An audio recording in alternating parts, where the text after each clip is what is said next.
cornerback Zachary Toby. We are back here at the Sanford Stadium, Athens, Georgia. I hope all of you had a great break so far. And yeah. Out. Harvey was injured. Katie, what can you tell us?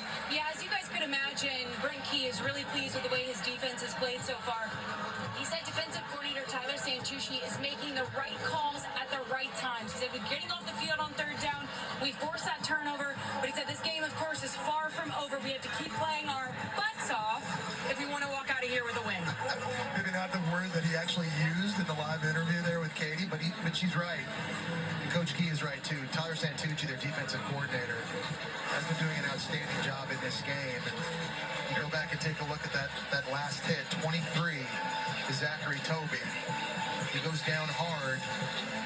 We've seen 3 corners from Georgia Tech already go down and have injuries here in recent weeks. And Zachary Toby, a big physical corner, only a sophomore, very slow to get up. There's one position group where they cannot afford injuries at this point.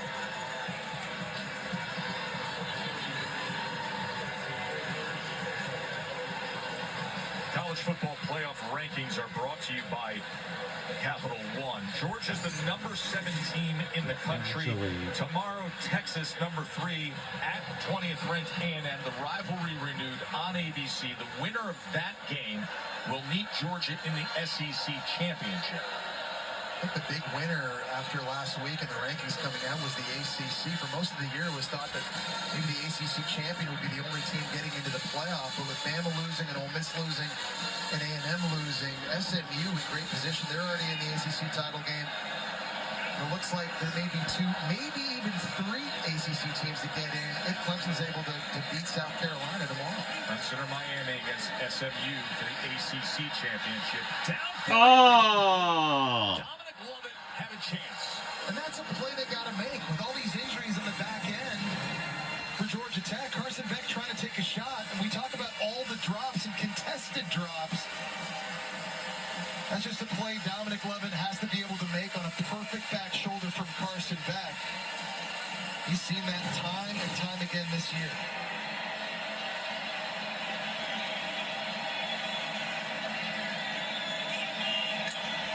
Down in 4.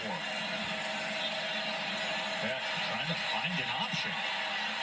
Georgia Tech defense swarming, and it's incomplete. It was short of Arian Smith. One thing I thought Carson Beck had been doing a better job of in recent weeks is when things weren't open downfield, just trusting his own athleticism to take off and take matters into your own hands to get the first down. He's got that kind of ability as a runner. You see some frustration now on the sideline between Carson Beck. That's a team leader, Tate Ratledge, a right guard, trying to pick his quarterback up. But the drops and the inconsistencies and the fumbles, all the things that have gone wrong for this offense, starting now to take its toll. We have halftime to talk it over to set a tone on that opening drive. Instead, it's the 3rd 3 and out of the evening for the Dogs as they scatter away from this Brett Thorson punt. And it takes a roll inside the 15-yard line. We got to be impressed with Haynes King, how tough he's been in this one. Knowing he's probably not 100% since that injury against UNC. They've called on him time and time again to run the football. Tough running in between the tackles. Even when things weren't perfect, he's getting the snap early, and no one's really out there blocking for him. He's making positive things happen. We've seen him get involved blocking as well. This play was simply unbelievable. His ability to keep his balance. And then how about the stretch by Haynes after the catch with a score? Been very efficient, Joe. He's kept the offense on schedule. He hasn't turned it over. He hasn't been making bad decisions. That's got to continue for Georgia Tech. He's going to run the ball to start this second half. Goes for maybe a yard and a half. So he gets hurt, Jesse, against North Carolina on October 12th, shoulder injury.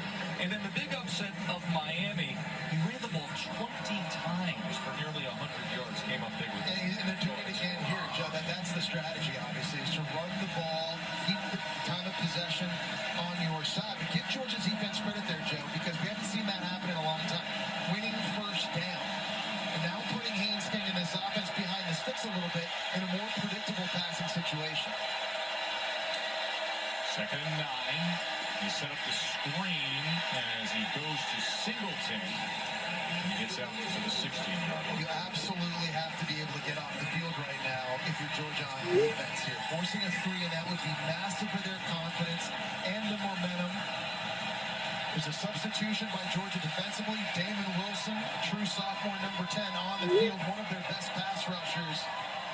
We talked about Jalen Walker, Michael Williams, all these guys up front for Georgia. Somebody has got to be able to win and get home. Can they do it on 3rd and 5? Here's King. Incomplete. Georgia defense does their job. Malachi Starks in coverage, right blanket coverage behind the intended receiver that time. And Georgia defense trying to pin their ears back. That time lining everybody up in a gap, a little bit of a stump, but just better coverage on the back end for the Bulldogs. Malachi Starks, to me, is the best player on this Georgia roster. What do you think, boys? Beauty. He's got hitting. Come on, get to the outfield. Let's go. Get him back out there. Come on. On to punt for the first time tonight is McQueen's not going into the pit. You know, the rookie just fired his crew chief. That's the 3rd one this season. Well, he says he likes working along now. Looks like Vic got caught up in the pits. Yeah, after a stop like that, he's got a lot of ground to make up. Get ready, boys. We're coming to the restart. He's got a lot of ground to make up. Get ready. He's got a lot of ground to make up. Get ready. Now, after a stop like that, he's got a lot of ground to make up. Get ready, boys. We're coming to the restart. In his hands, very, very fortunate. That stays for Georgia. Start. Coming to the restart. Coming to the restart.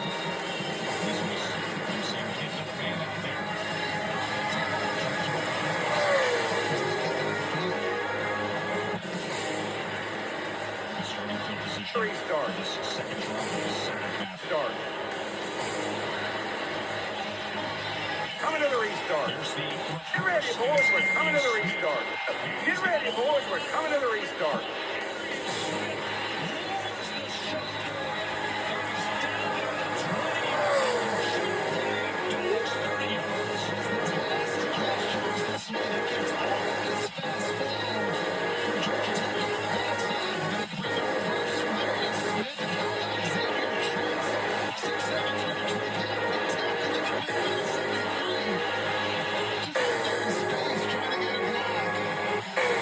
Garrett Smith finishes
Does this ball come out?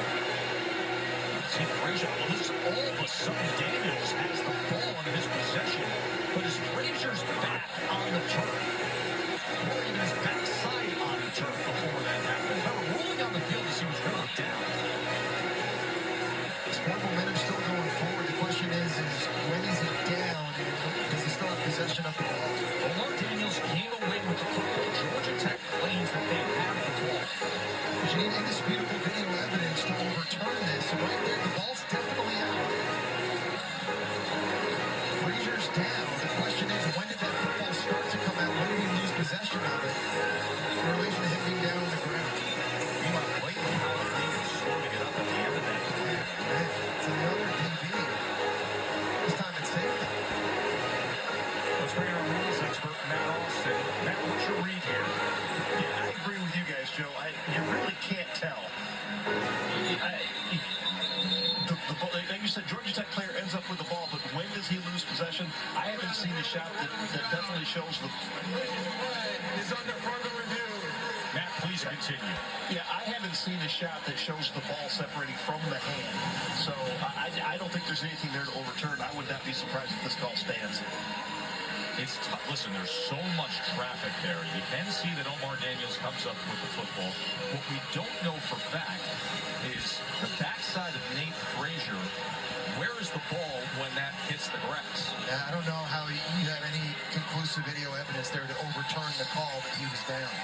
See the ball coming out there, and it ends up clearly in the possession of Georgia Tech. The ruling on the field is that Frazier was down, and that it's Georgia football at the 2-yard line.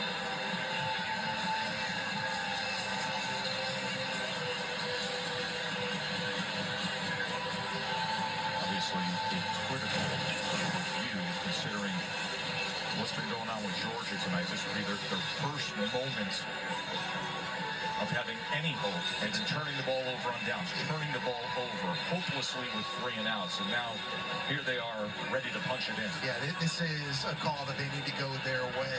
They need to punch this thing in for a touchdown and see some of this momentum and get this home field advantage in this crowd here at Dooley Field at Sanford Stadium back up and roaring on their side. A crowd that was booing after the first possession of this second half with 3 and out. This is a team that's a week away from playing in the SEC championship game. They'll play the winner of tomorrow night's Texas A&M rivalry game. ACC championship will be 2 top 12 teams. SMU against either Clemson or Miami. SMU clinched a spot in the championship game last week when they beat Virginia. It's pretty simple there. Miami beats Syracuse. It's Miami going to the That's ACC championship. If they lose to Syracuse, it's going to be Clemson. We mentioned earlier, Clemson's playoff hope. After further review, the ruling on the field stands. So it is Georgia. Good. Nate Frazier, a true freshman, breathing a sigh of relief in that moment. Cash Jones and Roderick Robinson in now at running back. And Chaz Chambliss, I think, he had a linebacker in goal line situations. He's now going to play fullback. We've seen this before against Tennessee. It's a little bit of a new wrinkle in Mike Bobo's goal line offense. It's going to be a quick huddle. They're going to get lined up quickly and try to go fast. And there he is, the linebacker. Robinson is the tailback in the I formation. Play action off of it. Play action! Yes! Touchdown, Georgia!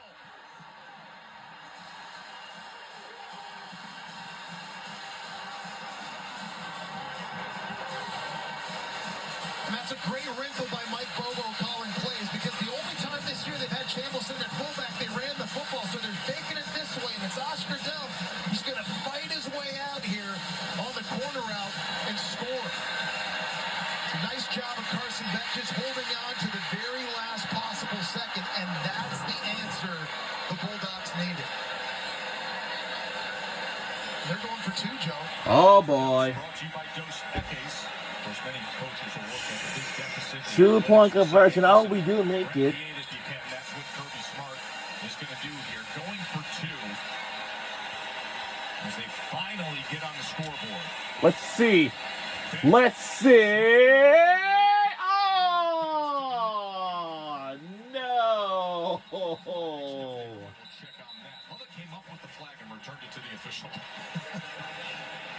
Really nice job that time of Georgia Tech staying home and not biting on the motion and all the movement right after the snap.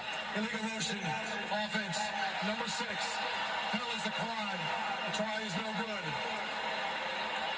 Wow. But finally, Georgia scores. Back to Oscar Delp.